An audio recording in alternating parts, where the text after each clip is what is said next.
No Quem Faz Lá de hoje, eu estou aqui em Stanford com uma pessoa maravilhosa que nós pudemos conhecer um pouco mais da história e vocês também vão conseguir conhecer agora. Esse movimento de encurtar a distância de brasileiro com o mundo é justamente para que a gente possa nos conectar com brasileiros que estão fazendo acontecer fora do Brasil.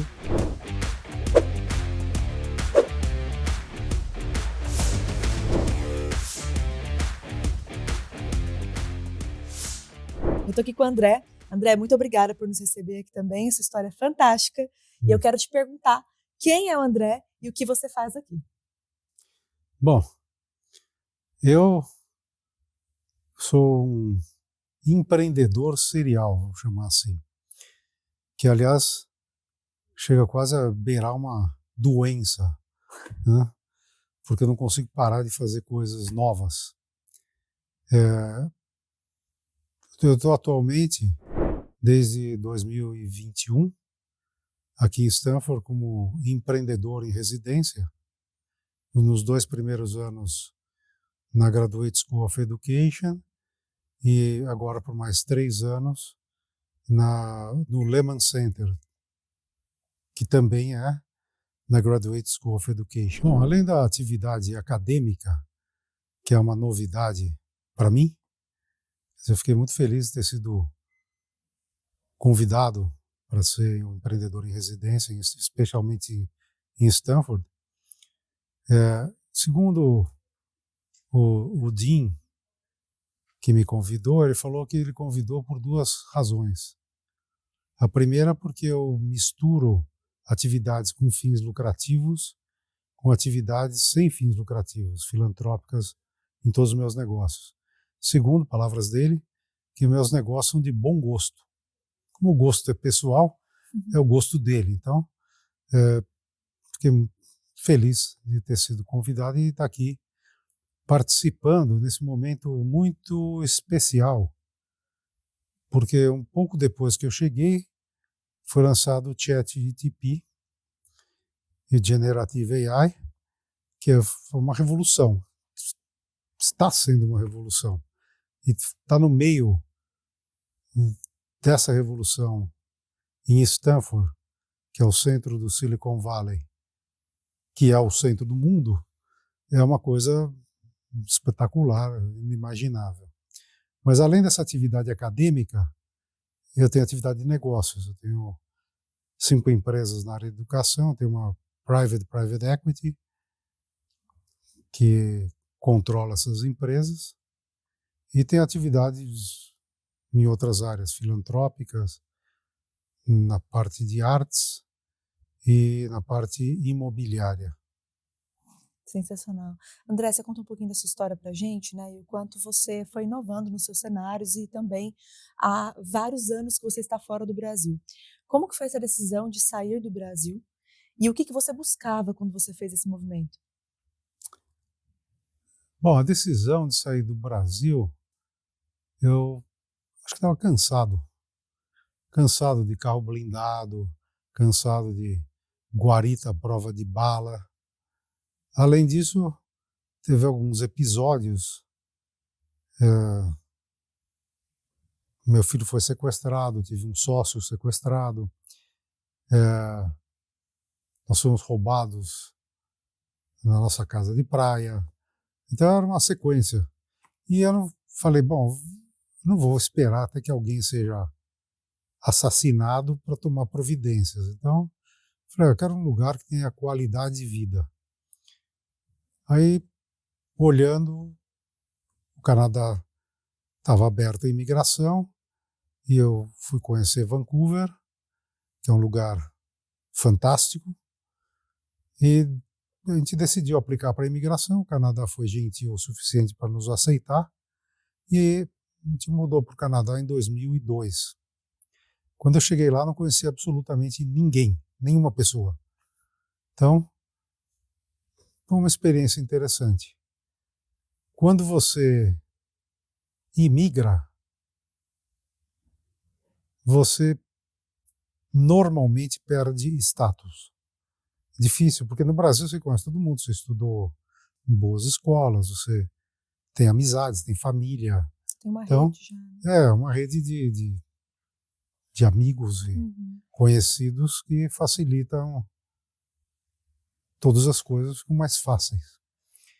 E chegando no Canadá, o que eu decidi fazer, ao invés de me juntar à Associação dos Brasileiros para ficar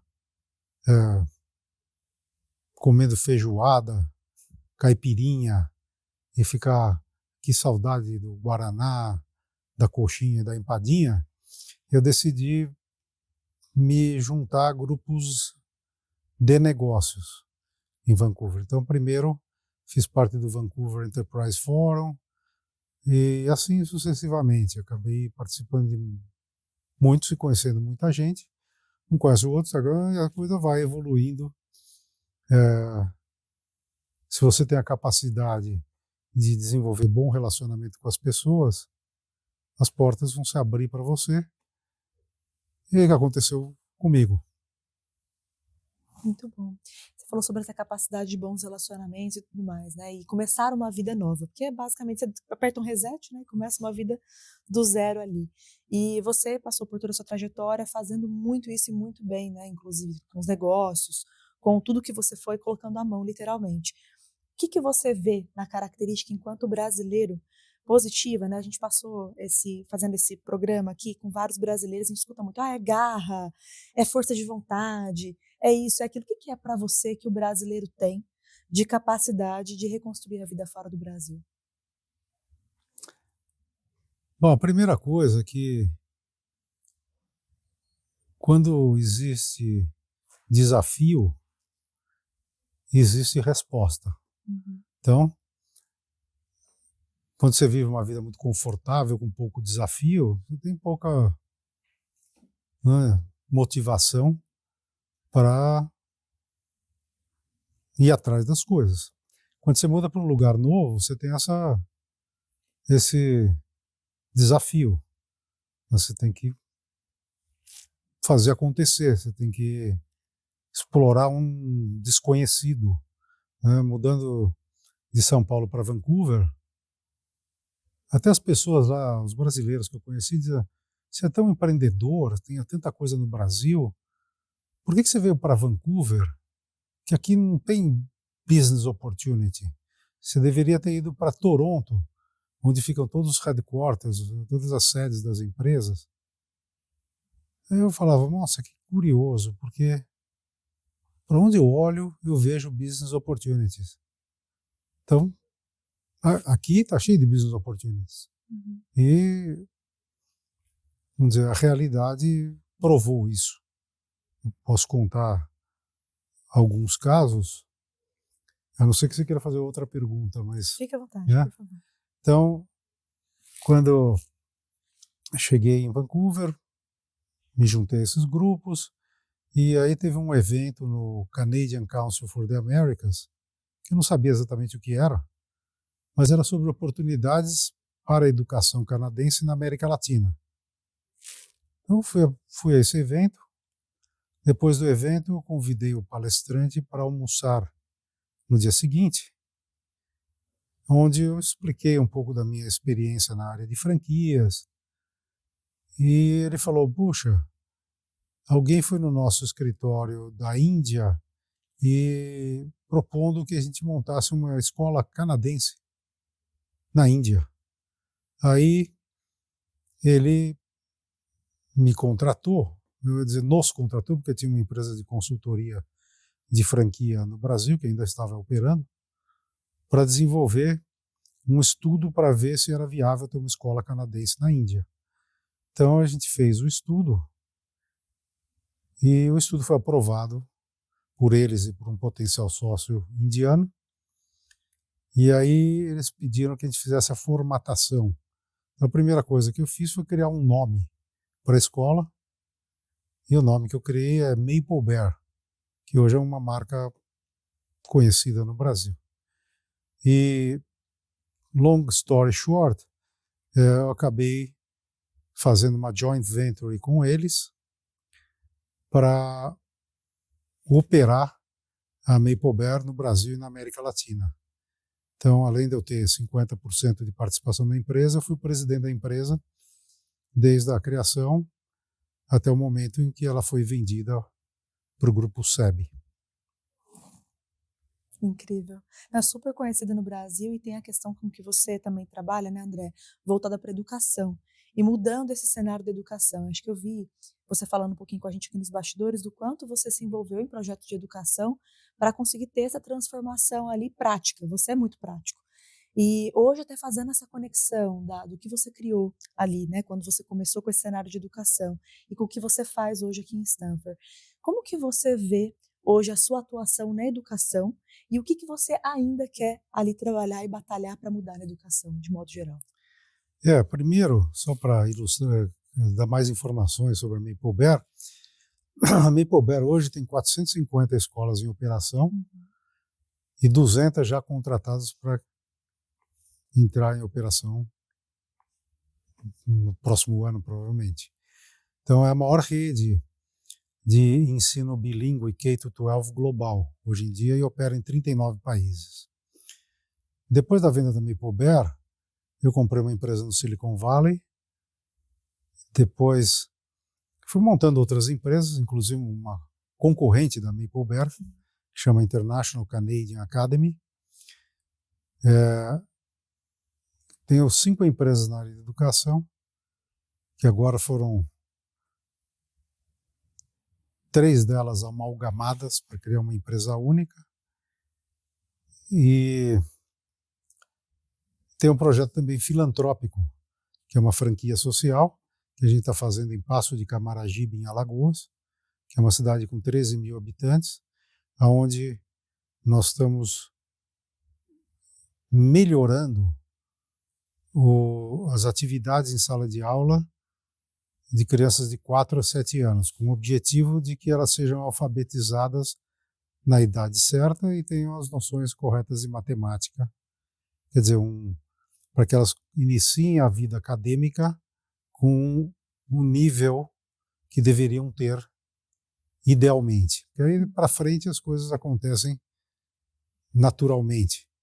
Mas no Brasil, infelizmente, as crianças são alfabetizadas muito tarde e a gente já sabe quais são as consequências disso. É uma franquia social onde outros municípios de 20 mil habitantes ou menos, que são 5 mil no Brasil, podem adotar o programa sem nenhum custo. Né? Só o custo de fazer as transformações necessárias na própria cidade. Mas para nós é um projeto 100% filantrópico e 100% bancado por nós. Então, todas as iniciativas, eu estou aqui, eu vim como empreendedor em residência para trazer para a escola de educação uma visão empresarial da educação, que é, às vezes, controversa. Tem pessoas que são radicalmente contra a educação com fins lucrativos. Só que a educação com fins lucrativos ela só existe porque existem deficiências nos mercados locais, ou porque os serviços públicos não oferecem esse tipo de educação, ou porque oferecem com baixa qualidade. Necessariamente, para ser bem-sucedido no tempo, qualquer iniciativa de educação tem que ter boa qualidade. Eu até cito, infelizmente, que só tem um lugar onde a má qualidade de educação é possível, que é na rede pública, porque os pais não têm outra alternativa. E tem desafios próprios que fazem com que, infelizmente, a qualidade seja muito abaixo do que a gente gostaria que fosse. Mas vamos trabalhar para tentar ajudar a melhorar. Esse é o meu objetivo. Com certeza. Essa conexão, André, que você faz hoje, né, do empreendedorismo com a prática universitária, né, de estar aqui com universitários, lidando com isso o tempo inteiro, você está no ecossistema mais inovador do mundo. O que você vê de características nessas multiculturas que você encontra aqui em Stanford, que são características que você avalia com pessoas que têm um grande potencial como empreendedores e o que você também traz de contribuição para essas pessoas que você vê que elas precisam também. Aqui a gente tem um ambiente muito propício para novas iniciativas, para novas empresas. Todos os venture capitals aqui buscando projetos para investir. Os estudantes aqui são extremamente qualificados. Então é normal que aqui tenha uma profusão de startups em todas as áreas, inclusive em educação. Eu gosto de enfatizar para os estudantes, primeiro, o que eu posso contribuir contando um pouco da minha experiência, das coisas que eu fiz que deram certo e das coisas que eu fiz que deram errado. Um dos cursos que eu ensinei aqui agora no semestre passado, que era na escola de educação, na escola de business e na computer science, chamava Learning from Failure, quer dizer, aprendendo com o fracasso. Para dizer para os estudantes, primeiro eu enfatizei que eles deveriam separar o negócio que eles criaram deles mesmos. Porque é comum você ver o estudante dizendo assim, ou a pessoa dizendo, eu sou um fracasso, que o meu negócio não deu certo. Bom, eu procuro fazer essa distinção na cabeça deles, dizendo, negócio é aquilo que você criou e você é aquilo que seus pais criaram. Então, são duas coisas absolutamente diferentes, mas você teve a capacidade de criar um negócio que não deu certo e você aprendeu muitas coisas com isso. Então, no próximo que você for montar, a gente espera que você não vai cometer os mesmos erros. Provavelmente vai cometer outros. Das aproximadamente 50 empresas que eu tive, a maioria não deu certo. Né? Good, aprendi um monte. Algumas deram certo. Ótimo. Também é outro problema que às vezes acontece, é quando você monta um negócio que dá certo e você vende, exit, você fica se achando bom, que também é um perigo e é uma coisa que é melhor deixar a poeira baixar depois que você vendeu o negócio, porque você se acha o bom, o Midas, né, que tocou virar ouro, quando na verdade não é. Por acaso deu certo. Se você tiver esse sentimento, eu sou bom, faço tudo dar certo, você vai perder muito dinheiro. Então é melhor deixar esfriar, tirar esse sentimento de poder, porque ele só vai prejudicar o seu julgamento. Com certeza. E vai para a questão do ego também, né, André? Você conseguir dominar o seu próprio ego, né? Então, acho que isso é muito importante. Você tem um olhar muito apurado para negócios, né? Com todas as experiências, todos os erros, acertos, tudo que você viveu. Quando você olha para o empresário, para o empreendedor ali, quais são as características que você bate o olho e fala, essa pessoa aqui, ela tem grande chance de ter resultado por conta desse comportamento ou dessas características técnicas que ela também apresenta? Essa é fácil. Número 1, desculpa eu contradizer as características técnicas, mas a minha maneira de ver é um pouco diferente do correr, de como as pessoas normalmente veem as coisas, porque para mim a coisa mais importante, número 1, é saber se relacionar com as pessoas. Então, acabei de contratar um CEO há 2 semanas, porque ele veio aqui para o Brasil, Silicon Valley, eu já conheci, ele fazia parte do nosso advisory board no projeto filantrópico, mas eu fiquei andando no Brasil, Silicon Valley com ele, para ver como ele se relacionava com as pessoas e como as pessoas se relacionavam com ele. Um cara agregador, todo mundo vem falar com ele, todo mundo gosta de falar com ele gosta de falar com as pessoas. Então eu falei, bingo, ótimo. Virou um CEO de uma das minhas empresas, que na verdade é junção de 3. Outra coisa que é fundamental é saber vender. Venda é número 1, porque venda é o oxigênio de qualquer negócio. Não tem negócio sem venda. Tem negócio sem marketing, tem negócio sem engenheiro, tem negócio sem advogado, tem negócio sem contador, mas não tem negócio sem vendedor. Então, nas minhas empresas, o departamento chama Vendas e Marketing. Porque marketing se acha muito especial. Eu trabalho em marketing. Né? Não vende nada, mas trabalho em marketing. E se o cara fala assim, eu sou vendedor. Vendedor?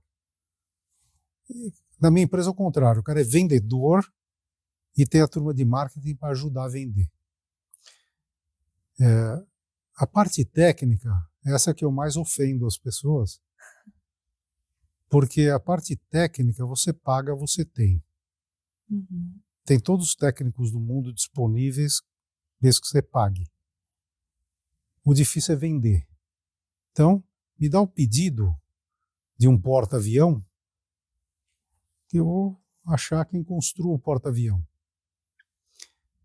Agora, se eu ficar lá querendo só construir um porta-avião para ver se alguém vai querer comprar, muita gente comete esse erro. Foco no produto. Produto isso, vamos melhorar agora aqui, melhorar aqui, né? Mas a venda não acontece. Eu mesmo já fiz várias vezes isso. Às vezes eu procuro seguir outra linha, mas às vezes a gente faz esses erros. Eu tinha uma plataforma para professores chamada Teacher Wit. Ótima ideia. Vamos conectar os professores dos mesmos subjects, dos mesmos grades, para criar uma comunidade de não é autoajuda, mas de colaboração. A gente tentou um monte de coisa, tinha 2.000 membros e nenhum usuário. Então, estava totalmente fora do que o mercado queria. Fechei, tudo bem. Importante é o aprendizado. Não, claro que o importante é dar certo. Sim. Mas quando você não dá certo, você aprende. Você aprende, exato. Então, eu gosto de comparar, eu gosto de jogar xadrez. Então, eu falo que eu só aprendo no xadrez quando eu perco. Porque eu joguei com alguém que joga melhor que eu. Então, aprendi algo. Se eu ganhar, fico todo feliz. Ganhei, que legal, ganhei. Mas não aprendi nada. Eu joguei com alguém que jogava pior que eu. Então, e a empresa nada mais é que pegar um jogo de xadrez, que tem um monte de peças com habilidades diferentes, e ver como é que você combina todas essas peças para ter um jogo ganhador. Sensacional. Então,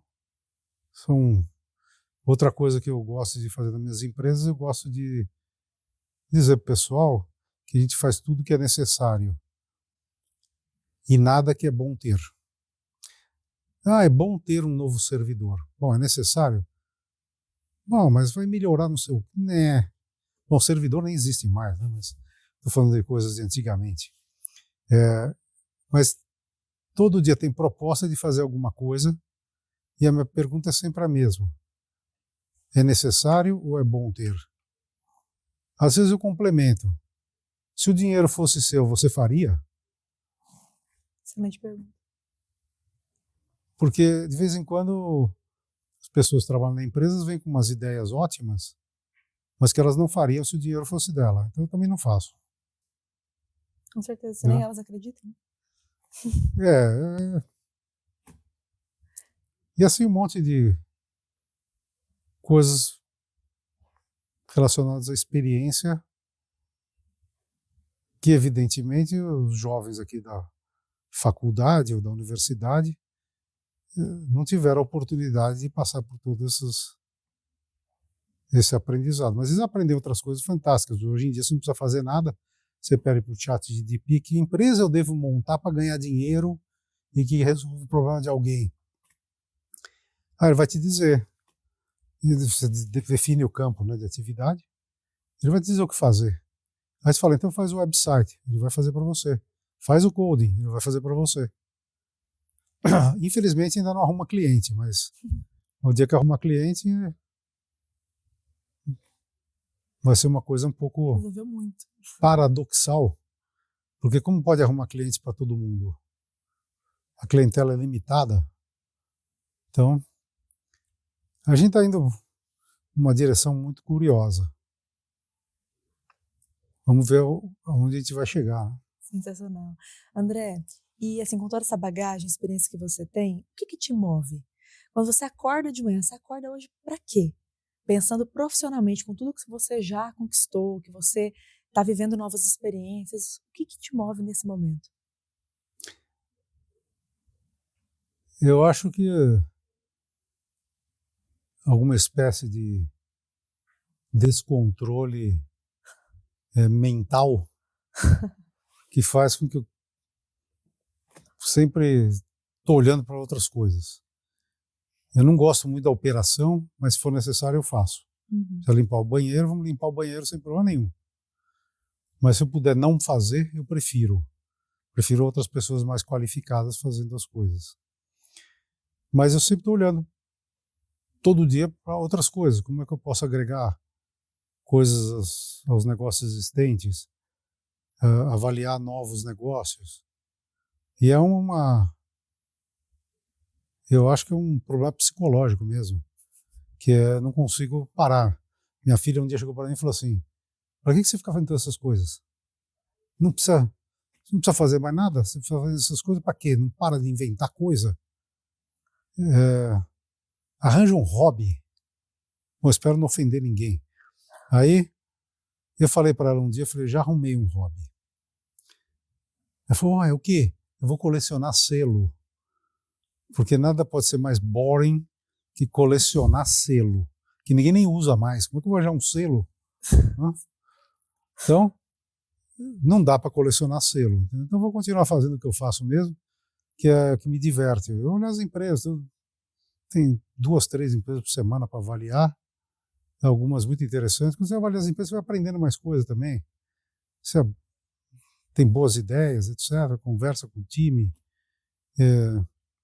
e vai levando. Enquanto eu tiver ainda de posse das minhas faculdades mentais, eu vou continuar fazendo isso, que é o que me move, essas coisas novas acontecendo, inventando, Viver no meio disso, literalmente, né? inventando moda, Aham. como diz o... Muito bom. E o que que te faz? Você falou sobre investimento, sobre aprender com esse cenário de empresas e sempre avaliar várias empresas. O que que para você é um critério determinante na hora de investir numa empresa? Depende do estágio da empresa. Se é uma startup, é 100% são as pessoas. Uhum. Porque as pessoas são aquelas que vão ter que pivot, vão ter que mudar o negócio. Porque ninguém cria um negócio e vai dar certo. Olha todos esses caras que criaram Airbnb, não tem nada a ver com o que é hoje. Né? E assim, a maioria das empresas tiveram que se adaptar e fazer mudanças para acharem o caminho do crescimento. E você precisa ter as pessoas com esse elan, com essa vontade, com essa capacidade. Então, é sempre as pessoas. O modelo de negócio, as pessoas que inventaram. Então, ótimo. Se as pessoas têm que acreditar que elas têm condições de fazer acontecer. E é sempre muito foco nas relações humanas, mais do que na técnica. Né? Pelo menos nas áreas que eu tenho interesse. Uhum. Se você for montar uma empresa de foguete, melhor que os caras tenham alguma noção de como fazer foguete. Mas, again, tem que saber como comercializar. Quem vai comprar o serviço. Sim, Né? exatamente. Muito bom. E André, a gente está caminhando para o final já agora. Eu passaria aqui muito tempo falando com você, porque estou aprendendo muito aqui com você, inclusive. Quando a gente olha para o cenário dos empresários no Brasil, você tem negócios lá também, né? Sim. Mas você já passou, foi para o Canadá, aqui nos Estados Unidos, enfim. Qual o incentivo que você traz para os empresários que estão lá hoje, vivendo um cenário no Brasil e que estão limitando os negócios deles apenas a questões nacionais, para que eles comecem a pensar mais no global, para que eles comecem a entender melhor as oportunidades que existem? Bom, isso tem uma experiência própria. Antes de migrar para o Canadá em 2002, eu tive 32 empresas no Brasil e todas, sem exceção, tinham um foco local. Claro que naquela época a internet era incipiente, era tudo bem diferente. Mas todas só tinham foco local. Mesmo de franquia, etc., era tudo local. Não vou fazer franquia no mundo. Parecia uma coisa meio megalomaníaca. Depois que eu mudei para o Canadá, o foco mudou totalmente, porque no Canadá a empresa automaticamente é internacional. Porque o mercado canadense é muito pequeno e distante um do outro. Então, é muito mais fácil fazer negócio com os Estados Unidos do que com o próprio Canadá. Então, todas as iniciativas lá foram iniciativas globais. Tanto que a MapleBear está em 39 países, a Digital Media Academy fornece para escolas em 120 países. Então, a gente tem uma...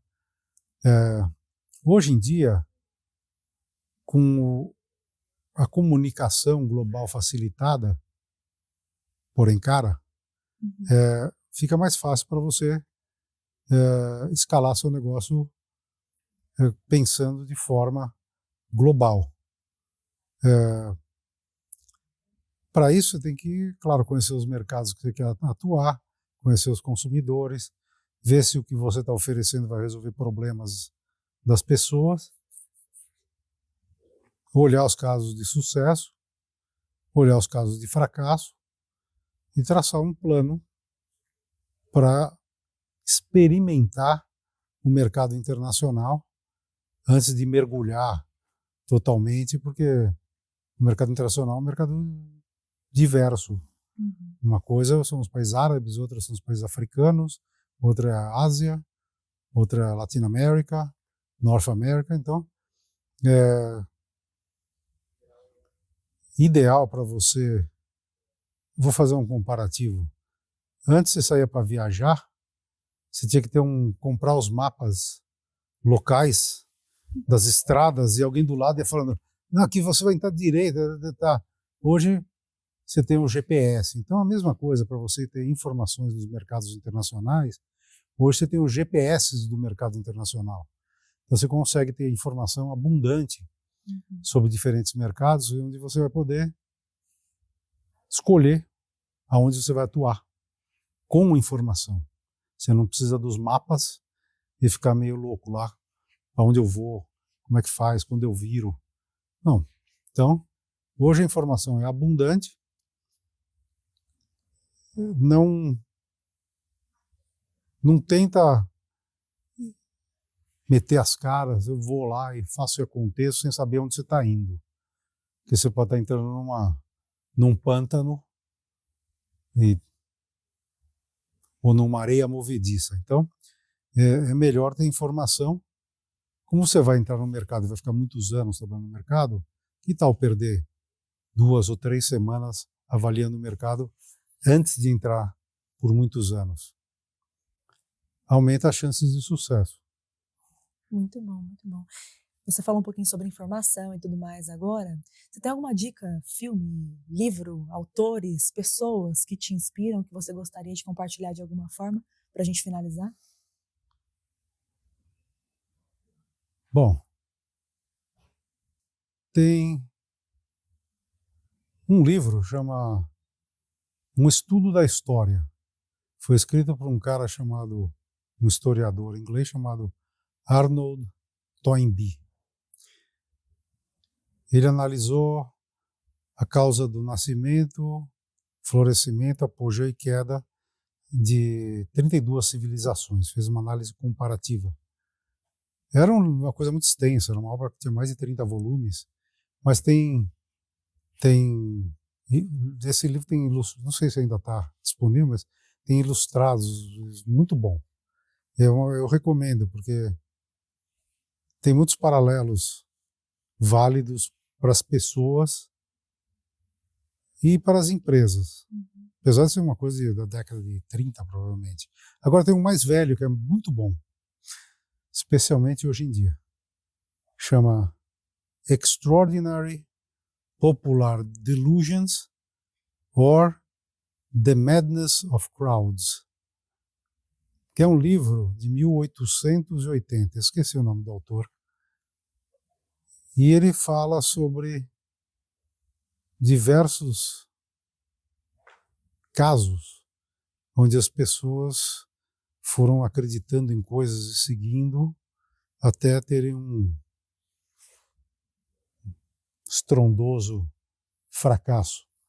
Ele começa com as tulipas da Holanda, que todo mundo conhece, fala sobre Louisiana Bonds na França, fala sobre a Companhia das Índias Ocidentais na Inglaterra. Então, são momentos de loucura onde as pessoas acreditavam que aquilo ia fazer todo mundo rico. E no começo fazia. Aí todo mundo acreditava. Até o dia que a coisa se desfazia. Não quero dizer que seja o caso do Bitcoin, mas eu recomendo a leitura desse livro porque é ilustrativo. Muito bom, muito bom. André, obrigado pelo seu tempo. Foi um prazer novamente conhecer essa história. E estar perto de uma pessoa como você, que tem uma trajetória de várias coisas, de várias transformações. Isso com certeza também inspira a gente que está aqui começando, né, fazendo esse movimento, e inspira muitos empresários e brasileiros que estão nos assistindo agora, para que eles tenham essa coragem também de vir para o global, aproveitar as oportunidades, para conhecer pessoas como você também, né, e essas histórias todas ajudarem muito na prática. Obrigada mais uma vez pelo seu tempo, viu? Bom, eu que agradeço, e qualquer pessoa que quiser entrar em contato comigo, estou sempre disponível. Você pode passar minhas informações. Com certeza. E bom, vocês podem também olhar meu LinkedIn, tem lá os dados de contato. Você passa as informações Claro. para eles. E não é fácil, mas é uma aventura muito interessante. Então, se vocês tiverem a coragem de cortar as raízes, e romper com todas as suas tradições, amizades, família, etc., para se aventurar no desconhecido, eu recomendo que façam. Então, muito obrigado pela oportunidade. Foi um prazer aí conversar com vocês. Um prazer também. É isso, gente. Quem faz lá de hoje foi incrível. E vejo vocês no próximo episódio.